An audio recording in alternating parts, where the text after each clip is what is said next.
ईश्वर पितानो आभार मानता प्रभुनी स्तुति करीए छीए। आजना एक नवा दिवसने माटे ताजगी अने तंदुरस्ती प्रभुए पूरा पाड्या अने प्रफुल्लित मन साथे प्रभुना चरणों बेसवाने माटे, प्रभुना वचनोनुं मनन करवाने माटे एक अमूल्य तक प्रभुए आपणे आपी, त्यारे आपणे ईश्वर पितानो आभार मानीए छीए।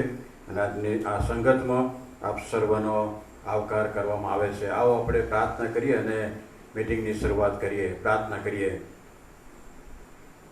अति उच्च अने उन्नत राज्यासन पर विराजनार अमारा राजाओना राजा अने प्रभुओना प्रभु, अमे तमारी आभार स्तुति करता तमने धन्यवाद आपीए छीए, केम के तमारा वचन प्रमाणे तमारी कृपा दया भलाई अने विश्वासपणुं हमेशा अमारी साथे छे। अने એટલા જ માટે પ્રભુ તમે ગત રાત્રિ દરમિયાન અમને સંભાળ્યા, અમારું રક્ષણ કર્યું અને તમારી કૃપામાં આજનો દિવસ અમારા જીવનમાં ભેટ તરીકે આપ્યો અને તમારા પવિત્ર ચરણોમાં બેસવાને માટે અને આખા દિવસનું આત્મિક પાથું પ્રાપ્ત કરવાને માટે અને અમારા આત્મિક જીવનમાં વૃદ્ધિ પામવાને માટે પ્રભુ તમે અમને આ અમૂલ્ય તક પૂરી પાડી અને તમારા પવિત્ર ચરણોમાં અમે નમ્યા છીએ। ત્યારે આભાર સ્તુતિ કરતા તમારી કૃપા માગીએ છીએ। અત્યારની અમારી આ સંગતને આશીર્વાદિત કરો અને પ્રભુ તમે મહિમા પામો, આજનો આશીર્વાદ અમને આપો। નમેલા બધા જ વાલાઓને તમારો આશીર્વાદ આપજો। પ્રાર્થના પ્રભુ ઈસુ ખ્રિસ્તના નામમાં સાંભળો અને માન્ય કરો, આમેન। आओ अपने भजन संग्रह में एक गीत गाइए। गीत नंबर 216, मननी अंदर करवा मंदर, आओ दाता हे शुद्धात्मा नाथ।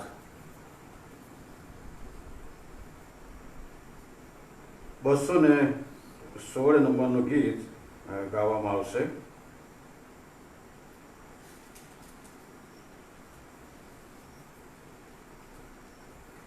मननी अंदर करवा मंदर, आओ हे शुद्धात्मा नाथ।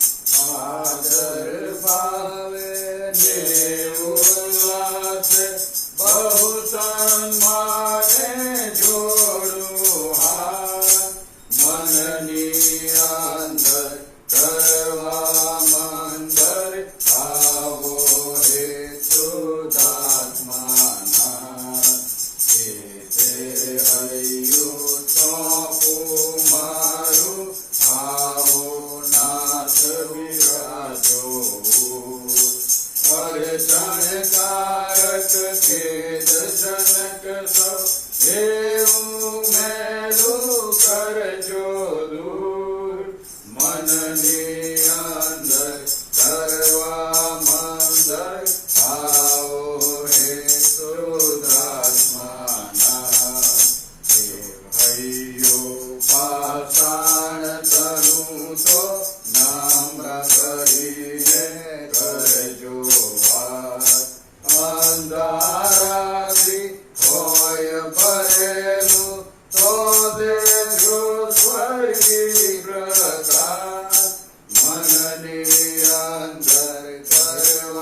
अंतर आत्मा मानित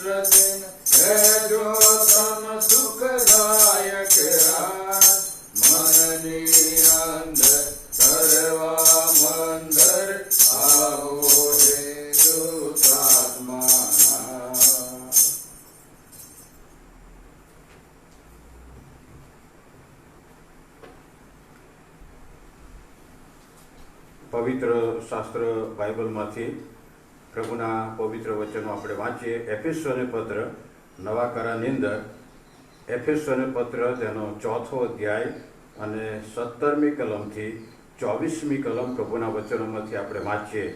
નવા કરારમાં પાન નંબર 192, એફએસી 4, 17મી કલમથી 24મી કલમ સુધી પ્રભુનું વચન આ પ્રમાણે કહે છે: એ માટે હું કહું છું તથા પ્રભુમાં સાક્ષી આપું છું કે જેમ બીજા વિદેશીઓ પોતાના મનની ભ્રમણામાં ચાલે છે, તેમ હવેથી તમે ન ચાલો. તેઓની બુદ્ધિ અંધકારમય થયેલી હોવાથી અને તેઓના હૃદયની કઠણતાથી પોતામાં જે અજ્ઞાન છે તેણે કરીને તેઓ દેવના જીવનથી દૂર છે. તેઓએ નઠોર થઈને સર્વ પ્રકારના દુરાચાર કરવાને આતુરતાથી પોતાને લંપતપણાને સોંપ્યા. પણ તમે એ પ્રમાણે ખ્રિસ્તની પાસેથી શીખ્યા નથી. જો તમે તેનું સાંભળ્યું હોય તથા ઈસુમાં જે સત્ય છે તે પ્રમાણે તમે તે વિશેનું શિક્ષણ પામ્યા હો, તો કપટ વાસનાઓથી ભ્રષ્ટ થતું તમારી આગલી વર્તણૂકનું જૂનું માણસપણું દૂર કરો અને તમારી મનોવૃત્તિમાં નવા થાવ અને નવું માણસપણું જે દેવના મનોરથ પ્રમાણે ન્યાયપણામાં તથા સત્યની પવિત્રતામાં સર્જાયેલું છે તે પહેરી લો. ત્યાં સુધી આ પ્રભુનું વચન છે અને પ્રભુ તેના સેવકની મારફતે આજના વચનનો આશીર્વાદ આપણને આપો. આમેન. આ સમય રેવરન્ડ સરસ સાહેબને આપીએ છીએ અને પ્રભુના વચનના મનનમાં તેઓ આપણને દોરશે.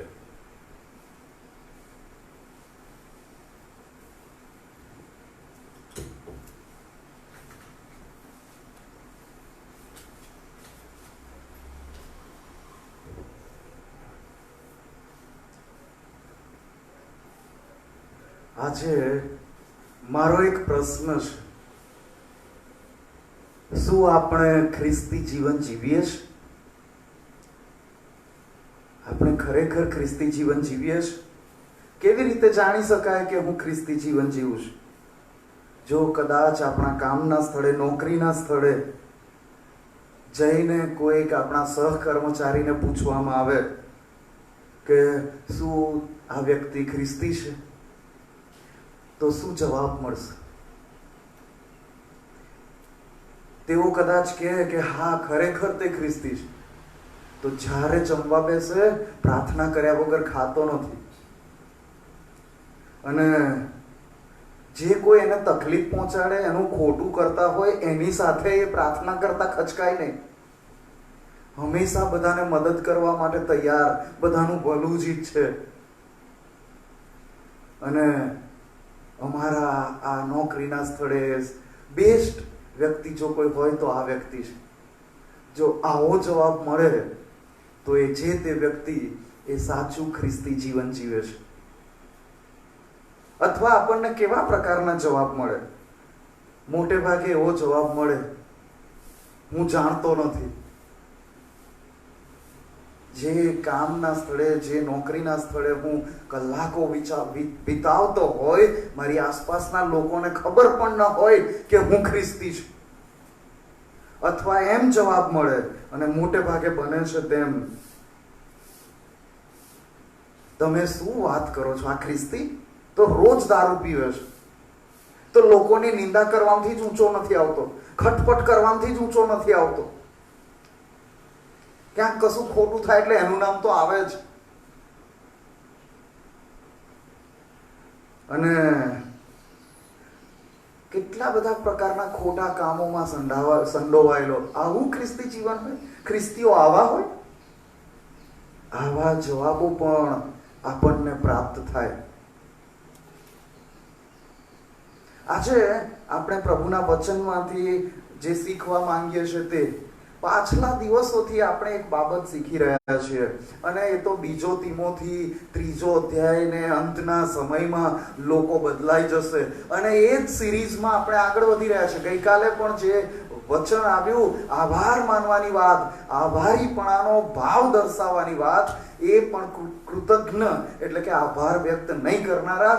અને આજે જે શબ્દ આવ્યો છે અધર્મી, સંકટના દિવસોમાં, છેલ્લા દિવસોમાં અધર્મી લોકો વધી જશે. અને આ અધર્મી શબ્દ આવ્યો એટલે આપણને પ્રશ્ન થાય કે શું હું ખ્રિસ્તી જીવન પાળું છું? પરંતુ જ્યારે આપણે પ્રભુના વચનમાં જોઈએ છે અને એ જે અધર્મી શબ્દ એ તિમોથીના પત્રમાં નોંધવામાં આવ્યો છે, બધા જ મોટા ભાગની ઇંગ્લિશ આવૃત્તિઓમાં અનહોલી શબ્દ લખેલો છે, એટલે કે અપવિત્ર. પણ ગુજરાતીમાં એનું ભાષાંતર થયું છે અધર્મી. અને મોટે ભાગે આપણા બધાની સાથે પણ થાય છે તેમ કે ધર્મી એટલે કોણ? ધાર્મિક વ્યક્તિ કોણ? તો કે છે જે રવિવારે ચર્ચમાં જાય છે. ધાર્મિક વ્યક્તિ કોણ? તો કે છે જે પ્રાર્થના કરે છે, જે બાઇબલ વાંચે છે.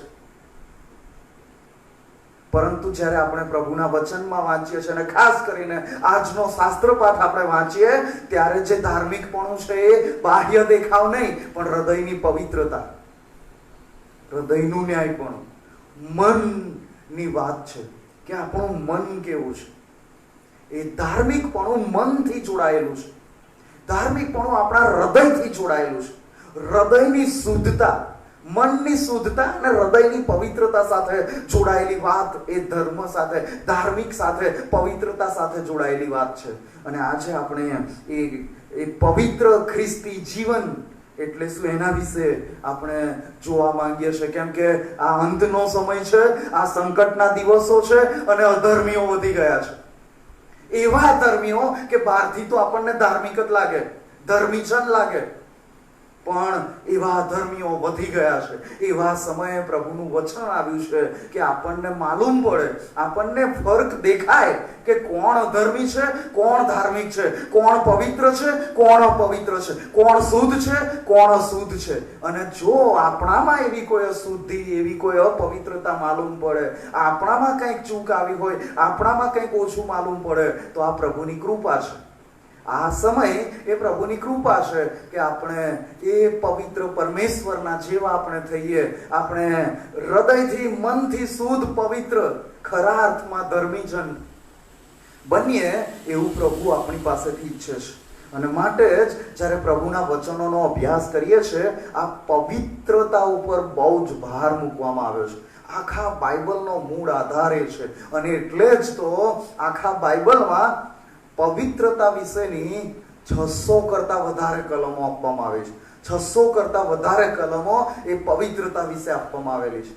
પરમેશ્વર પોતે કહે છે હું પવિત્ર છું, માટે તમે પવિત્ર થાઓ. અને એ પરમેશ્વર પવિત્ર છે અને આપણે સમજી શકીએ છીએ કે જો એ પોતે પવિત્ર છે તો એ પાપને સાંખી શકતા નથી, અપવિત્રતાને સાંખી શકતા નથી, અશુદ્ધિને સાંખી શકતા નથી, ભૂંડાઈને સાંખી શકતા નથી, દુષ્ટતાને સાંખી શકતા નથી, પાપને સાંખી શકતા નથી. અને માટે પરમેશ્વર એવું ઈચ્છે છે કે આપણે પણ પવિત્ર બનીએ, આપણે પણ પરમેશ્વરના જેવા બનીએ. જો એ પવિત્ર છે તો આપણે પણ પવિત્ર બનીએ. શા માટે? કેમ કે પરમેશ્વરની સાથે આપણે સદાકાળનું જીવન પામીએ, સદાકાળના માટે પરમેશ્વરની સાથે રહીએ, માટે એ પવિત્રતાની જરૂર છે. ધાર્મિકતા અને આત્મિકતા એમાં આપ જમીનનો ફરક છે. ધાર્મિક ક્રિયાકાંડો અને હૃદય, મનની શુદ્ધતા અને પવિત્રતા વચ્ચે આપ જમીનનો ફેર છે. એ પ્રભુનું વચન આપણને જણાવે છે. અને માટે જે માણસનું જે મગજ છે અથવા તો જે મન છે એ એની પાસે વિચારવાની શક્તિ છે, એ નિર્ણય લે છે, આપણા પૂરા શરીરને એ ચલાવે છે. શરીરના બધા અવયવોને એ આદેશ આપે છે, મગજ. અને એ રીતે આપણે ચાલીએ છીએ, એ રીતે આપણે વર્તીએ છીએ. અને હકીકત તો એ છે કે સાચું અને પવિત્ર ખ્રિસ્તી જીવન કે જેના માટે પરમેશ્વરે આપણને તેડ્યા છે, પરમેશ્વરે આપણને અલગ કર્યા છે, એવું સાચું ખ્રિસ્તી પવિત્ર જીવન જીવવા માટે આ મન આડે આવે છે. મન આપણું દુશ્મન થઈ જાય છે. આપણું પોતાનું મન ઘણી વખત દુશ્મન થઈ જાય છે. કેમ કે પરમેશ્વરની પવિત્રતા, પરમેશ્વરની આજ્ઞાધીનતામાં આપણી મનની મેલી મુરાદો આડે આવી જાય છે. કેમ કે આપણું મન મેલું છે. એમાં કચરો ભરેલો છે, એમાં અશુદ્ધિ ભરેલી છે, એમાં અપવિત્રતા ભરેલી છે. અને માટે જ જ્યારે આપણે એ પ્રયત્ન કરીએ છીએ કે પરમેશ્વરના માર્ગમાં ચાલીએ, શુદ્ધ રીતે જીવન જીવીએ, પવિત્ર રીતે જીવન જીવીએ, ત્યારે આ મન એ બહુ મોટા દુશ્મન તરીકે આપણી સામે આવે છે. અને આપણા મનમાં જે હોય છે એ જ આપણા જીવનમાં દેખાય છે. જે મનમાં ભરેલું હોય એ જ પ્રગટ થાય છે. અને મન મેલું તો વ્યક્તિના કૃત્યો પણ એ મેલા જ રહેવાના, એ અશુદ્ધ જ રહેવાના. અને શેતાન પણ આ વાત બરાબર જાણે છે. શેતાન આ વાત બરાબર જાણે છે. અને એટલે જ શેતાન મન પર હુમલો કરે છે. મન પર હુમલો કરે છે. એ વિચારો આપે છે, મનમાં વિચાર લાવે છે, અને પછી બીજું બધું કામ એ આપણું મન કરે છે. અને એટલે જો આપણે જલ્દી ગુસ્સે થઈ જતા હોઈએ તો શેતાન આપણા મનમાં બીજાની ગલતીઓ જ દેખાડશે, બીજાનો જ વાંક દેખાડશે કે આપણે વધુ ગુસ્સે થઈ જઈએ. જો આપણે બહુ જલ્દી વાસનાના પરીક્ષણમાં પડી જતા હોય તો શેતાન આપણા મનમાં એવા ગંદા વિચારો લાવશે, એવું ગંદુ ચિત્ર લાવશે, ગંદુ દ્રશ્ય લાવશે કે જેનાથી આપણે વાસનાના પાપમાં પડી જઈએ. અને જો આપણે જો લોભી હોઈએ, આપણને લોભ થતો હોય, બહુ જલ્દી લોભના પાપમાં પડી જતા હોય, તો પછી એ શેતાન આપણા મનમાં કેવી રીતે પૈસા બનાવવા, કેવી રીતે વધુ પ્રાપ્ત કરી લેવું, એવો વિચાર મનમાં લાવશે અને આપણે પડી જઈએ. અને જે લોકો વ્યસનોમાં જકડાયેલા છે, જે લોકો ધૂમ્રપાન કરે છે, જે લોકો દારૂ પીવે છે, એના મનમાં શેતાન એ જ વિચાર લાવશે, એના જ જેવા લોકો બતાવશે, એની આસપાસના એવા લોકો બતાવશે કે જેની સાથે જઈને એનો આનંદ માણી શકે, અને એવા સ્થળ બતાવશે કે ક્યાંથી એ ધૂમ્રપાનની વસ્તુ કે દારૂ મળી જશે. અને એટલે જ તો આ લોકડાઉનના સમયમાં એ બીડી, સિગારેટ અને તમાકુ ને બધાના ભાવ કેટલા વધી ગયા, અને લોકો એના કેટલાય ગણા રૂપિયા આપતા પણ ખચકાય નહીં. ઘરમાં સારો ખોરાક બનાવવા માટે 2 વખત વિચાર કરશે, પણ જઈને 5 રૂપિયાની પડીકીના 35 રૂપિયા, 40 રૂપિયા, 50 રૂપિયા આપ્યા આવતા ખચકાશે નહીં. પોતાના નાના બાળકો માટે એક બિસ્કિટનું પેકેટ નહીં લાવે અને 40-50 રૂપિયાનો એ માવો લઈને આવશે કે પડીકી લઈને આવશે. આ બધું શેતાન મનમાં વિચાર લાવે છે. પોતાના બાળકોના ભવિષ્યનો વિચાર નહીં આવે, પણ દારૂ પીવાનો વિચાર આવશે. વારંવાર એ તરફ જવાનું, ક્યાંથી પૈસા મળે, કોની પાસેથી માંગવું, કોની પાસેથી ભીખ માંગવું અને શું વેચી દઉં, એવા બધા વિચારો લાવીને એ વ્યસન તરફ શેતાન લઈ જાય. જે બાબતોમાં આપણે નબળા હોઈએ, જે બાબતોમાં આપણા મનમાં એ નબળાઈ હોય, એનો શેતાન ભરપૂરીપણે ઉપયોગ કરે છે. અને આપણે જાણીએ છીએ એ તમાકુ, ધૂમ્રપાન કે દારૂ એ આપણા શરીરને નુકસાન કરે છે, સાથે સાથે આત્મિક જીવનને નુકસાન થાય છે. અને એ રીતે શેતાન આપણો ઉપયોગ કરે છે. જો કોઈ વ્યક્તિ અભિમાની હોય, બહુ અભિમાન કરતો હોય, તો શેતાન એના મનમાં વિચાર લાવશે કે તું કેટલો સારો છે, તું કેટલો શ્રેષ્ઠ છે, તું કેટલો સુંદર છે. અને પછી એનું અભિમાન વધતું જ જશે, વધતું જ જશે. અને આ બધા વિચારો એ તો જૂઠાણું માત્ર જ છે, પણ વ્યક્તિને એ સાચા લાગશે. વ્યક્તિને આ વિચારો એ સાચા લાગશે. અને પછી મન એ દ્વંદ યુદ્ધમાં જોડાઈ જશે. મનમાં એક સંઘર્ષ ઊભો થાય. અને બાઇબલ મન વિશે ઘણું બધું કહે છે. બાઇબલે મન વિશે ઘણું બધું કહે છે. અને આજનો શાસ્ત્રપાઠ એફએસી 4 અને 17મી કલમથી 24મી કલમમાં આપણે મનોવૃત્તિમાં નવા થઈએ માટે ન્યાયી અને પવિત્ર મન વિશે પરમેશ્વર આપણી સાથે વાત કરવા માંગે છે. અને અહીંયા સૌથી મોટી તકલીફ એ છે કે આપણા બધાની પાસે સાંસારિક મન છે. પ્રભુના વચનો પ્રમાણે પાઉલ જે શબ્દ વાપરે છે એ પ્રમાણે સાંસારિક મન અને દૈહિક મન એકબીજાના પૂરક છે. સાંસારિક મન અથવા દૈહિક મન એ આપણે બધા ધરાવીએ છીએ. અને માટે જ એફેસીઓને પત્ર 2 અધ્યાય અને 1 થી 3 કલમમાં લખ્યું છે, વળી તમે અપરાધોમાં તથા પાપોમાં મુએલા હતા, ત્યારે તેમણે તમને સજીવન કર્યા. તે અપરાધોમાં તમે આ જગતના ધોરણ પ્રમાણે વાયુની સત્તાના અધિકારી, એટલે જે આત્મા આજ્ઞા ભંગના દીકરાઓમાં હમણાં પ્રબળ છે તે પ્રમાણે પહેલા ચાલતા. તેઓમાં પણ સઘળા આપણા દેહની વાસનાઓ પ્રમાણે પહેલા ચાલતા હતા અને દેહની તથા મનની વૃત્તિઓ પ્રમાણે કાર્ય કરતા હતા તથા પ્રથમની સ્થિતિમાં બીજાઓના જેવા કોપના છોકરા હતા. અહીંયા પણ પાઉલ એ જ વાત કહે છે. આ પાઉલ એવા લોકો સાથે વાત કરે છે જેમણે પ્રભુ ઈસુ ખ્રિસ્તનો સ્વીકાર કર્યો છે, જે પ્રભુ ઈસુ ખ્રિસ્તમાં નવા બન્યા છે. પણ જ્યારે આપણે પ્રભુ ઈસુ ખ્રિસ્તનો સ્વીકાર નથી કરતા અને જ્યારે આપણે પ્રભુ ઈસુ ખ્રિસ્તને જીવન નથી સોંપતા, આપણા મનને નવી રીતે કેળવતા નથી, ત્યારે આપણે કોપના દીકરા છે. કોપના દીકરા છે. અને બીજો જે વાયુની સત્તાનો અધિકારી, જે આજ્ઞા ભંગ કરનારા દીકરાઓમાં હમણાં પ્રબળ છે, એટલે કે શૈતાન જે આજે આજ્ઞા ભંગ કરનારાઓમાં પ્રબળ થયેલો છે, એ શૈતાન આપણા મનમાં એ વિચારો ભરે, આપણા મનમાં એ દુષ્ટતા ભરે, આપણા મનમાં એ અશુદ્ધિઓ ભરે અને આપણા મનને મેલું કરી નાખે. એ આપણે જોઈએ છે. પછી આપણું મન એ ભૂંડી ઈચ્છાઓ ધરાવે અને આપણામાં એ પહેલેથી પાપી સ્વભાવ રહેલો છે કે જે સારી વાતો આપણા મનમાં ચાલતી હોય એના પર અમલ કરવા માટે થોડો સમય લાગશે, પણ ક્યાંક કશું ભૂંડાઈ આવી તો એમાં જલ્દબાજી થઈ જશે. કોઈક સત્ય વાત આપણી સામે આવે, કોઈક સાચું બોલી રહ્યા છે પણ આપણું મન નહીં માને, પણ કોઈક જૂઠી વાત બહુ સરસ રીતે પેલી કેપ્સ્યુલ ગળે ઉતરી જાય એવી રીતે ઉતારી દે તો માની લેવાનું. કોઈકની નિંદાની વાત હોય તો એ અભ્યંતરમાં ઉતરી જાય, એ સીધો ગળામાંથી સીધો અંદર એ ઉતરી જાય, મનમાં ઉતરી જાય અને માની લઈએ કે એવું જ હશે. અને કોઈ સાચી વાત કહે તો માનીએ જ નહીં. એ આ શૈતાનનું કામ છે. એ શૈતાનનું કામ છે. અને આપણી પાસે પાપી સ્વભાવ છે જે શૈતાન તરફથી જ આવેલો છે અને શૈતાન સારી પેઠે જાણે છે.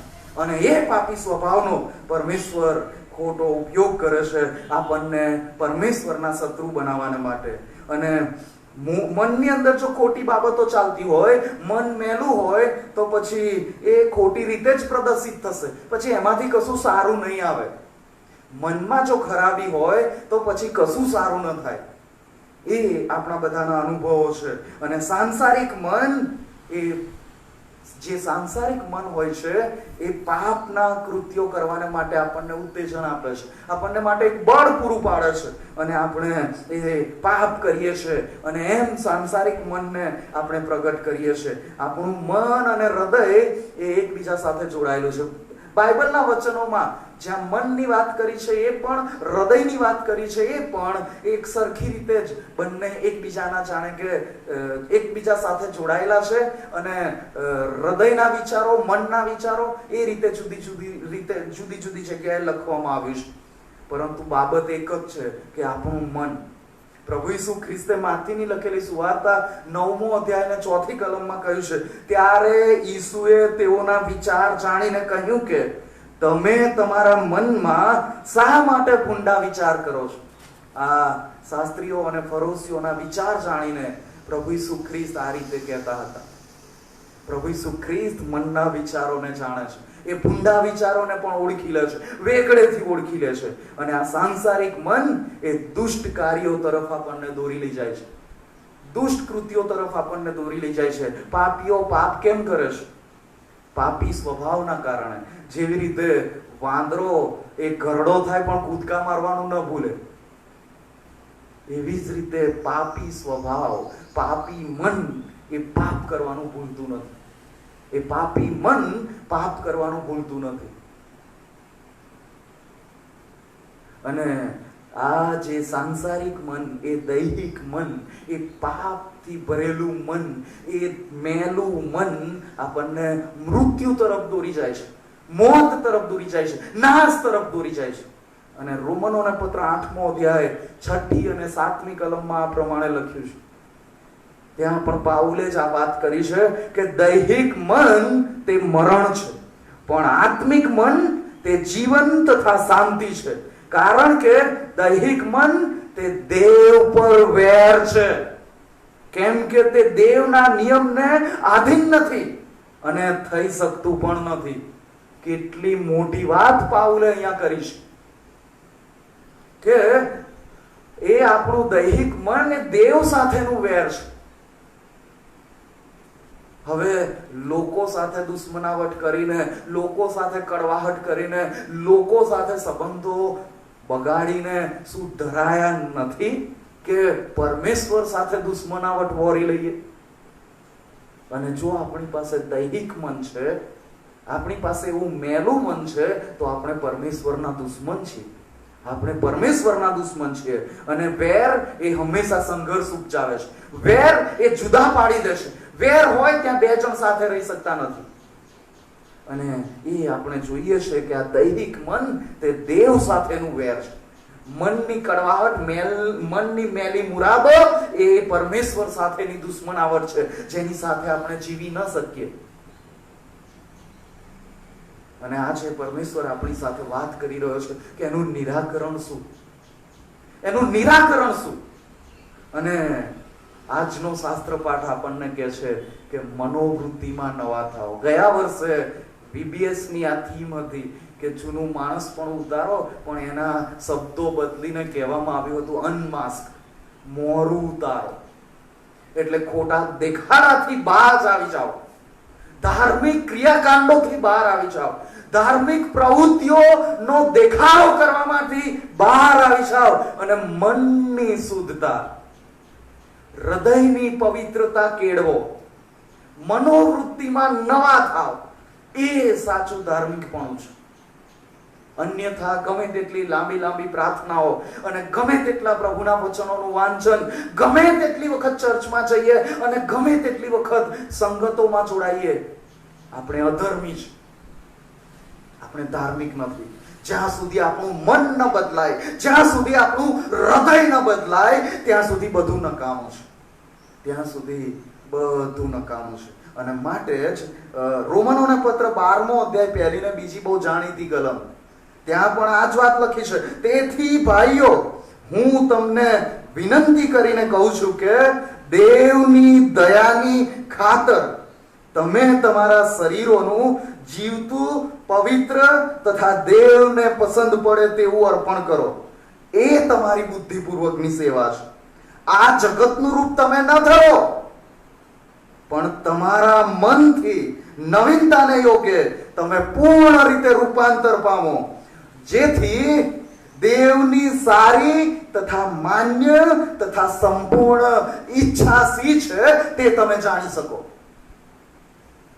પરમેશ્વરની ઈચ્છા જાણવા માટે, અને તે પણ સારી, માન્ય અને સંપૂર્ણ ઈચ્છા જાણવા માટે આપણે આપણા શરીરોનું જીવતું, પવિત્ર, દેવને પસંદ પડે એવું અર્પણ કરવાનું છે. એ બુદ્ધિપૂર્વકની સેવા કરવાની છે.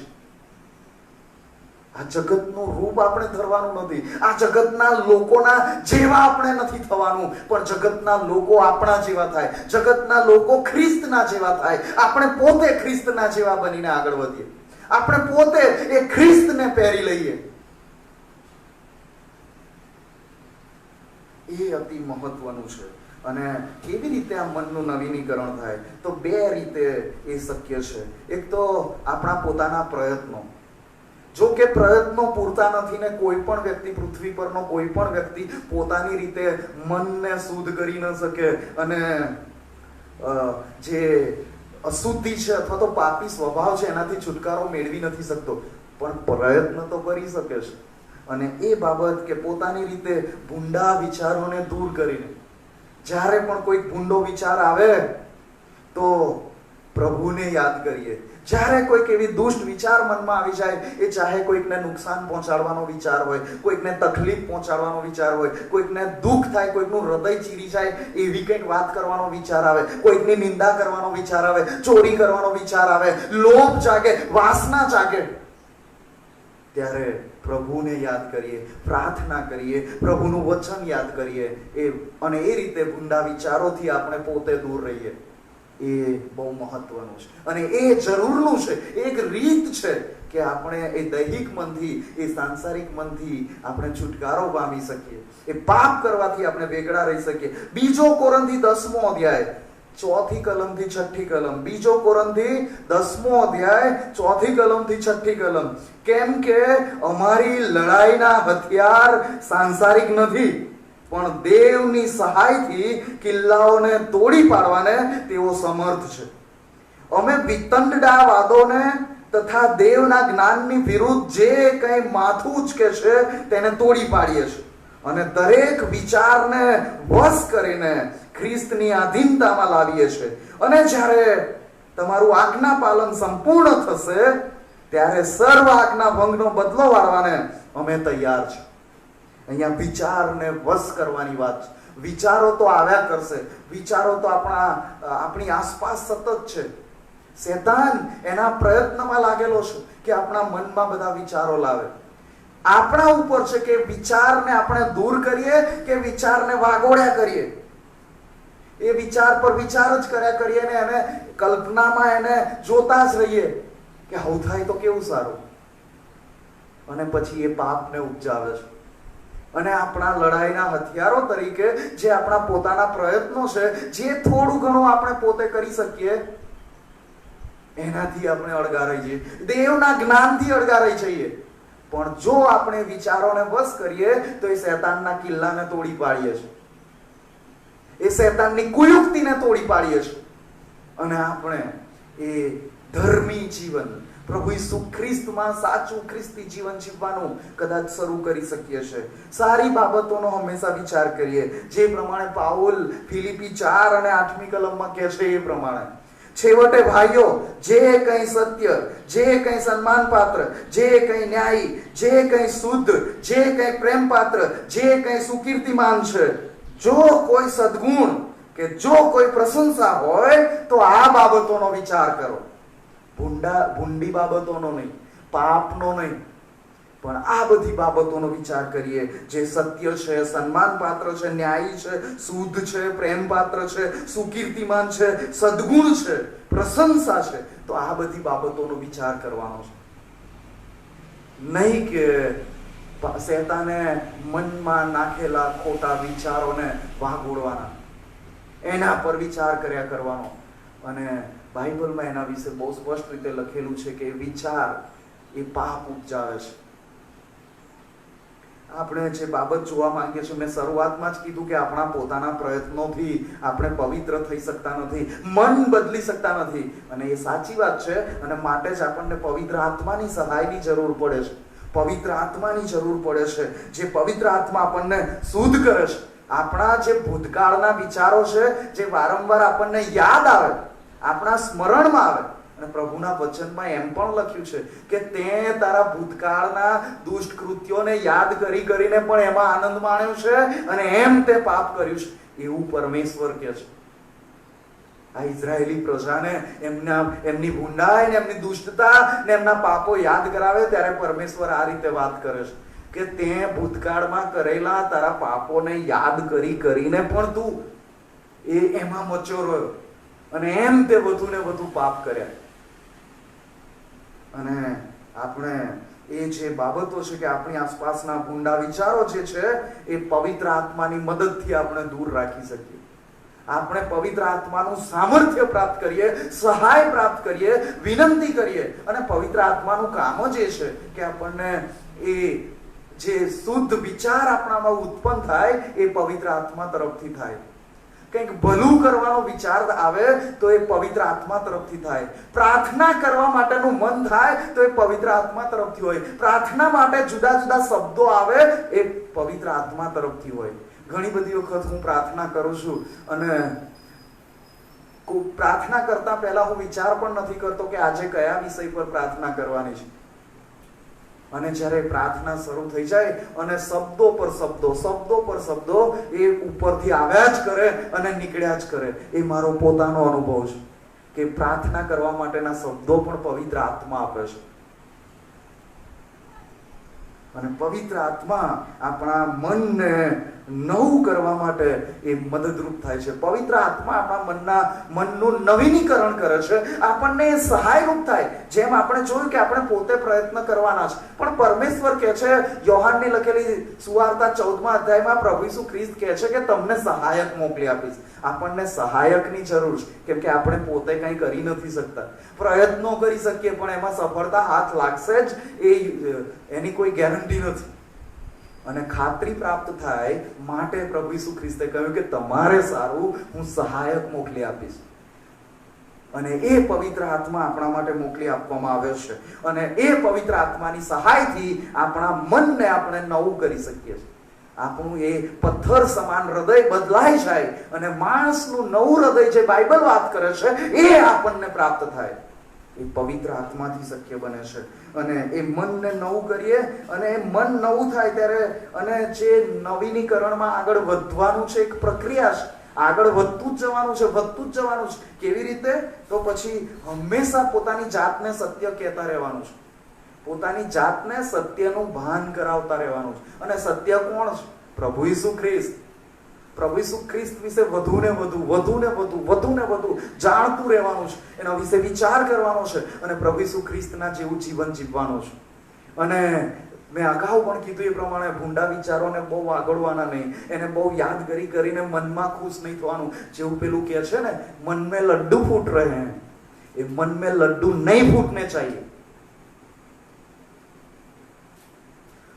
અને ઘણી બધી વખત બહુ સામાન્ય બાબત હોય, પણ જો એ પ્રભુના વચનો પ્રમાણે સ્વીકાર્ય ન હોય તો એના વિશે વિચાર પણ નહીં કરવાનો. અને આજે એ ખ્રિસ્તી જીવનમાં એવું બન્યું છે, ઘણી બધી બાબતો એવી છે જે ખ્રિસ્તીઓના જીવનમાં છે ને સ્વાભાવિક પણ સામાન્ય રીતે સ્વીકારી લીધું છે કે આ તો હોય, આવું તો હોય. પણ બાઇબલ બહુ સ્પષ્ટ રીતે કહે છે એવું બધું ના ચાલે. અને છતાંય જો એ વાત હોય તો એ સ્વીકાર્ય નથી. એવી ઘણી બધી બાબતો છે કે જે સર્વ સામાન્ય થઈ ગયું છે. અને આપણે ખાસ વિચાર કરવાનો છે કે એવી કોઈ બાબતમાં હું તો સપડાયો નથી ને કે જે પ્રભુના વચન પ્રમાણે ન હોય, પણ માની લીધું છે કે હવે ચાલે, આટલું તો ચાલે. તો એ પ્રભુના વચનો પ્રમાણે સ્વીકાર્ય નથી અને એનાથી બચીને રહેવું એ બહુ જરૂરનું છે. ઘણી બધી વખત શું થાય કે મારે મારી ભૂંડી ઈચ્છા પૂરી કરવી છે, મારી સ્વાર્થી ઈચ્છા પૂરી કરવી છે, પણ હું દેખાડો તો એવો કરું કે હું કંઈક સારું કરી રહ્યો છું, હું કંઈક ભલું કરી રહ્યો છું. અને એ રીતે આપણા દુષ્ટ કૃત્યને, દુષ્ટ વિચારને આપણે જાણે કે કવરઅપ કરીએ છીએ, સારી રીતે પ્રેઝન્ટ કરીએ છીએ. ઘણી બધી વખત એવું બને, મંડળીમાંથી કોઈક આવીને એટલી સરસ રીતે એવી ગજબની વાત કરે અને પછી વિચાર કરીએ ત્યારે માલુમ પડે, ઓકે, આ કીધું એટલે પાછળ આ કંઈક ને કંઈક કનેક્શન છે. અને આપણે સમજી શકીએ. અને ઘણી બધી વખત તો હોઠો પર હાલેલુયા, પ્રેઝ ધ લોર્ડ, અને મન મેલું હોય, મનમાં કડવાહટ ભરેલી હોય, મનમાં વેરઝેર ભરી હોય અને હોઠો પરથી નીકળે હાલેલુયા, પ્રેઝ ધ લોર્ડ.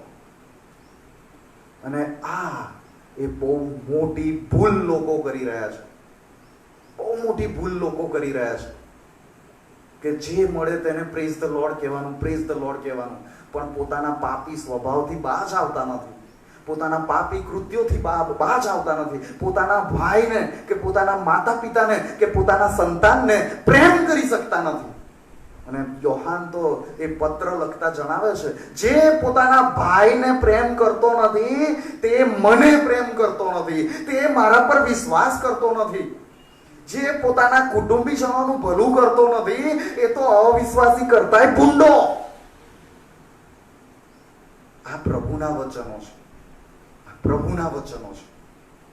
અને આપણે આ કેટેગરીમાં ક્યાં આવીએ છીએ આપણે વિચાર કરવો રહ્યો. અને જો કંઈક નબળાઈ, કોઈક બાબત એવી આપણા જીવનમાં હાવી છે, એવું કોઈ પાપ જે આપણે વળગી રહ્યા છીએ, જેને આપણે દૂર કરી શકતા નથી, તો એના માટે આપણે પ્રાર્થના કરવાની છે. પ્રભુનું વચન આપણને કહે છે જાગતા રહો અને પ્રાર્થના કરો. અને આ પ્રાર્થના એ જ એકમાત્ર શ્રેષ્ઠ માર્ગ છે કે આ મનનું નવીનીકરણ થાય, મન બદલાય અને આપણે પાપથી દૂર રહીએ. અને આપણે સ્વાભાવિક રીતે આપણને ખબર છે કે જ્યાં મને મદદ મળે ત્યાં જ હું વારંવાર જાઉં. મને ખબર હોય કે એની પાસે હું જઈશ તો મને ફૂટી કોળીએ મળવાની નથી, મને કોઈ સપોર્ટ મળવાનો નથી, કોઈ સહકાર મળવાનો નથી, એવા વ્યક્તિની પાસે હું નહીં જાઉં. પણ મને ખબર છે કે ચલો મને એની પાસેથી મદદ તો મળશે, અને કદાચ એની પાસે મદદ નહીં હોય તો કોઈ રસ્તો બતાવશે, કોઈ ઉત્તેજન મળશે, કંઈક તો માર્ગ નીકળશે. અને એ રીતે આપણે એવા વ્યક્તિની પાસે જઈએ. અને આપણો પ્રભુ આપણને ખાતરીદાયક વચનો આપે છે, માંગી તો જુઓ, માંગો તો તમને મળશે. અને એવા પ્રભુની પાસે માંગવાનું, જીવનની શુદ્ધતા માંગવાની છે, હૃદયની શુદ્ધતા માંગવાની છે, મનનો મેલ દૂર કરવાની વિનંતી કરવાની છે. એ આજના સમયની તાતી જરૂરિયાત છે. રોમનોનો પત્ર 12મા અધ્યાયમાં 21મી કલમમાં લખ્યું છે, ભૂંડાથી તું હારી ન જા, પણ સારાથી ભૂંડાનો પરાજય કર. અને આ સારાથી ભૂંડાનો પરાજય કરવા માટે હંમેશા પ્રભુના વચનો વાંચવાના છે. અને જ્યારે પણ ખરાબ વિચાર આવે ત્યારે એ આ વચનો યાદ કરવાના છે, ગીતો ગાવાના છે. કયા ગીતો ગાવાના? આ સેક્યુલર વર્લ્ડના, આ જગતના દૈહિક મન જે દર્શાવે છે, સાંસારિક ગીતો, પરમેશ્વરની સ્તુતિ આરાધનાના ગીતો ગાવાના, પરમેશ્વરની મહિમાના ગીતો ગાવાના. અને એ રીતે આપણને પરમેશ્વરની સહાય પ્રાપ્ત થાય. જગતના ધારાધોરણોમાંથી બહાર આવીને આપણે પોતાના વિચારોને બદલીને એક સાચું ખ્રિસ્તી જીવન જીવવા માટે પ્રભુ આપણને આહવાન આપે છે. એના માટે બહુ મોટી કિંમત ચૂકવવી પડશે. એના માટે બહુ મોટી કિંમત ચૂકવવી પડશે. પણ એના માટે આપણે તૈયાર રહેવાનું છે. અને આ કિંમત ચૂકવવા માટેનું આપણને પ્રોત્સાહન મળે, ઉત્તેજન મળે માટે મારી પાસે એક સત્ય બાબત છે.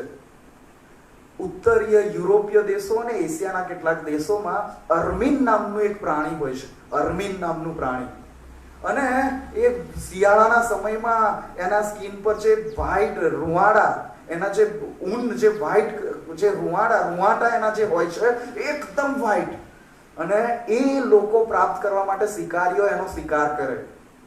પણ આ અર્મીનની એક ખાસિયત હોય છે કે એના વ્હાઈટ રૂવાડામાં સહેજે દાગ લાગવો ના જોઈએ, સહેજે ગંદકી લાગવી ના જોઈએ. એ બહુ જ કાળજી રાખે. એ પોતાના આખા શરીરને સાચવીને રાખે કે ક્યાંકથી કોઈ ડર્ટ લાગી ન જાય, કોઈ કચરો લાગી ના જાય, કઈ ગંદકી કે કોઈ ડાઘ લાગી ન જાય. અને આ શિકારીઓને આ વાતની ખબર, એટલે શિકાર કરતા પહેલા શું કરે, એ અર્મીનને ના શોધે, પણ અર્મીન ક્યાં રહે છે એ જગ્યા શોધી લે. એ પહાડોમાં અને જૂના મોટા મોટા વૃક્ષોની બખોલમાં એ પોતાનું ઘર બનાવે. એટલે એ બખોલ જોઈ લે અને બખોલને એવી રીતે ગંદકીથી ઢાંકી દે કે જો એ અંદર પ્રવેશ કરે તો એ ગંદુ થઈ જાય, અંદર બધો કચરો મૂકી દે. અને પછી આ શિકારીઓ કૂતરા છૂટા મૂકી દે કે કૂતરા એ અર્મીનને શોધી કાઢે. અને કૂતરા તરફથી જોખમ જણાય એટલે અર્મીન પોતાની બખોલ ભણી, પોતાના ઘર ભણી, પોતાની સંતાવાની જગ્યા તરફ, પોતાના ઘર તરફ દોટ મૂકે. અને ઘરમાં ભરાઈ જવા જેવું એન્ટર થવા જાય અને જોવે કે આ તો ગંદુ છે, અરે આ ગંદકીમાં તો હું ગંદો થઈ જઈશ, હું ગંદુ થઈ જઈશ. એટલે ઘરમાં જવાનું પડતું કરે. એ પડતું મૂકે, એ ઘરમાં ઘૂસે નહીં. અને શિકારી બહુ આસાનીથી એ અર્મીન પ્રાણીને પકડી લે. પોતાના શરીર પર ડાઘ ન લાગે માટે મરવાનું પસંદ કરે છે. આપણા બધાનું કેવું છે? આપણે શુદ્ધ થઈએ, આપણી ઉપર દાગ ન લાગે, આપણા પાપોના દાગ છુપાવવા માટે, આપણા પાપોને ધોવા માટે પ્રભુ ઈસુ ખ્રિસ્તે પોતાનો જીવ આપી દીધો. અને હવે એ ત્યાગપૂર્ણ પ્રેમ કરનાર, એ જીવ આપનાર, આપણા તારનાર, આપણા પ્રભુ માટે જીવન જીવવા માટે આપણે કઈ હદ સુધી કિંમત ચૂકવવા માટે તૈયાર છીએ એ આપણી જાતને પ્રશ્ન કરવાનો છે. આજે આપણે આપણી જાતને પ્રશ્ન કરીએ કે શું હું સાચો ખ્રિસ્તી છું? શું હું ખરેખર ખ્રિસ્તી છું? અને જો નથી તો હાલ જ માન્ય કાઢશું. પ્રભુ ઈસુ ખ્રિસ્તને સોંપાઈ જઈએ, પ્રભુ ઈસુ ખ્રિસ્તને આમંત્રણ આપીએ, આપણા હૃદયમાં આવે, આપણા જીવનમાં આવે. પ્રભુ ઈસુ ખ્રિસ્તને વિનંતી કરીએ કે અત્યાર સુધીના મારા પાપોની માફી આપો. પ્રભુ ઈસુ ખ્રિસ્તને કહીએ કે આ જીવન તારા હાથમાં સોંપું છું, પ્રભુ તું તારી રીતે ચલાવ.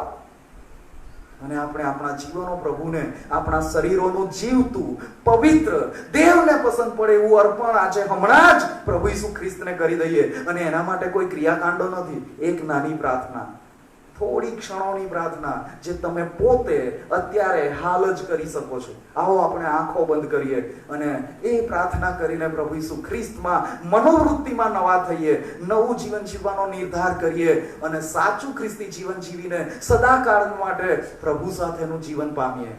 પ્રાર્થના કરીએ અને થોડી ક્ષણો પછી રેવરન્ડ માર્ટિન ક્રિશ્ચન સાહેબ આપણને પ્રાર્થનામાં દોરશે. આવો આપણે બધા જ પ્રાર્થના કરીએ.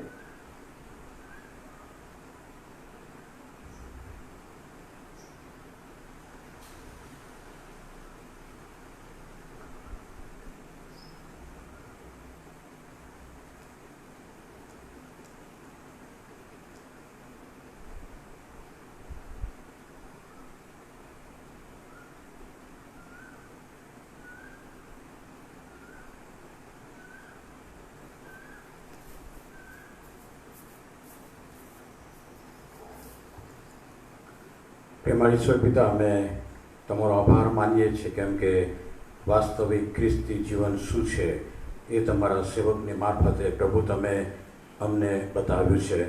અમારા જીવનનું નવીનીકરણ, અમારા મનનું નવીનીકરણ, અમારા વિચારોનું નવીનીકરણ, અમારી કલ્પનાઓનું નવીનીકરણ એ બહુ જ જરૂરી છે. પ્રભુ, અમારી પ્રાર્થનાને વિનંતી છે, આ દિવસોમાં તમે અમારી સાથે વાત અને વ્યવહાર કરો છો ત્યારે પ્રભુ દરેક રીતે તમે અમને શુદ્ધ અને પવિત્ર કરો, અમારામાં નવીનીકરણ લાવો અને અમે વાસ્તવિક સાચું ખ્રિસ્તી જીવન જીવતા તમારી ઓળખ જગતના લોકોની મધ્યે અમારી મારફતે પ્રગટ કરીએ એવું તમે થવા દો. જેઓ ઉપસ્થિત છે, જેઓએ પ્રભુ આ વચનો સાંભળ્યા, બધાને તમારો આશીર્વાદ આપો એવી ખાસ અમારી અંતઃકરણની પ્રાર્થના અને વિનંતી છે. અમારી મંડળીના બધા જ કુટુંબોને પ્રભુ તમારો આશીર્વાદ આપજો. જેઓ કોરોનાને કારણે માંદગીમાં છે, પ્રભુ તમે તેમને સાજાપણું પૂરું પાડો. જેઓ ક્વોરન્ટાઇન છે, પ્રભુ તમે તેમને પણ તમારી કૃપા નીચે રાખી એ પરિસ્થિતિમાંથી બહાર કાઢો એવી અમારી પ્રાર્થના અને વિનંતી છે. જેઓ આ ક્ષેત્રમાં વૈદ્યકીય સેવામાં છે એ તમામ ડૉક્ટર્સને માટે, નર્સિસને માટે અને મેડિકલ ટીમને માટે પ્રભુ તમારી કૃપા અને તમારું સામર્થ્ય અમે માંગીએ છીએ. અમારા વાલાઓ કે જેઓ પ્રભુ આ ક્ષેત્રે મેડિકલ ક્ષેત્રમાં સેવા આપે છે, કોરોના વોર્ડમાં સેવા આપે છે, એ બધાને પ્રભુ તમે તમારી કૃપા પૂરી પાડજો અને પ્રેમથી, આનંદથી સેવા કરવાને માટે રૂડું મન આપજો અને પ્રભુ તમે તેમને સલામત રાખજો, સુરક્ષિત રાખજો એવી ખાસ પ્રાર્થના અને વિનંતી છે. વિશેષ કરીને જેનેટ અને જેનિફરને માટે કે જેઓ કોરોના વોર્ડમાં સેવા આપે છે તેમને માટે, સુહાસિની ડામોરને માટે પ્રભુ તમારી કૃપા માંગીએ છીએ. પ્રભુ આ બધાની સેવાઓને તમે આશીર્વાદિત કરો. એ સિવાય બીજા ઘણા બધા લોકો, જુવાન દીકરા અને દીકરીઓ અને મોટેરા કે જેઓ આ ક્ષેત્રમાં સેવા આપે છે, બધાને સલામત રાખજો એવી ખાસ અમારી પ્રાર્થના અને વિનંતી છે. અમારા વાલાઓ બીમાર છે, તેઓના હકમાં અમે તમારી કૃપા માંગીએ છીએ. ઈશાકભાઈ જાદવને માટે પ્રભુ સાજાપણું માંગીએ છીએ. સમીર મેકવાનને માટે સાજાપણું માંગીએ છીએ.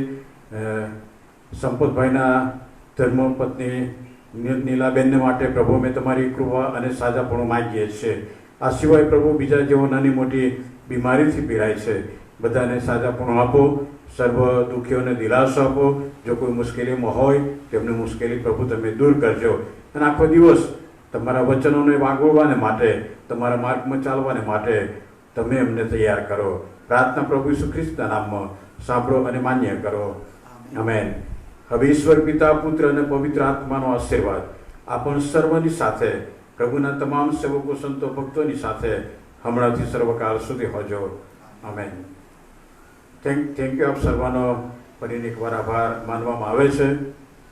પ્રભુ તમને બધાને આશીર્વાદ આપો અને પ્રભુ તમારી સંભાળ રાખો એવી ખાસ વિનંતી કરવામાં આવે છે. આવતીકાલે સવારે 9 કલાકે આ જ પ્રમાણે પ્રભુના ચરણોમાં સંગતને માટે આપણે એકઠા મળીશું. આભાર.